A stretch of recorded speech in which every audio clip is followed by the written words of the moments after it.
Consumable hemp products with THC have been sold online in several Texas cities since May by edibles.com.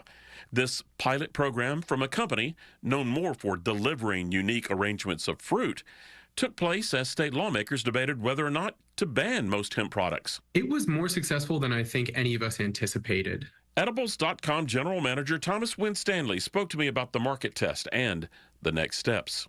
And that proof of concept in Texas was instrumental to demonstrating the possibility that we have with a larger marketplace to go for. So an assumption would be Austin, would have been your leading market, but am I right or wrong? Actually, Dallas has performed very well. Austin has been probably in the top 2 or 3 of all of the cities, but we also are operating in San Antonio. Product performance also inspired political involvement by several of the company's Texas franchise partners. They've offered to jump in and get involved because now that they have skin in the game, they understand the growth of the category and what it means for incremental growth of their bottom line. This executive order by Governor Greg Abbott, September the 10th, in a way kept the edibles expansion plan on schedule for Thursday's announcement. The governor's intervention allowing the sale of THC hemp products in Texas with some new rules is supported by state lawmakers like Republican Briscoe Cain. Well, I believe there's a way to do it here in Texas.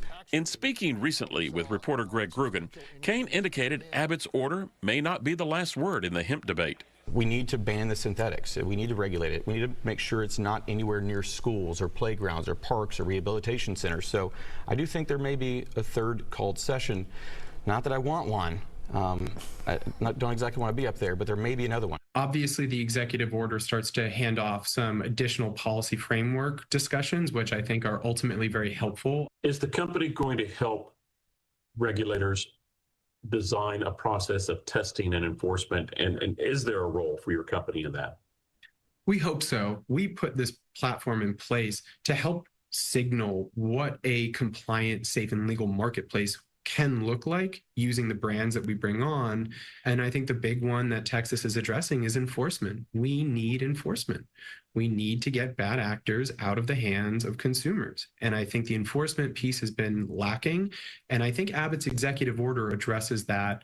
And that's where, again, now the work begins to make sure that everybody stays compliant. We hope to be a steward in that, and our door is always open to have those conversations as we see fit.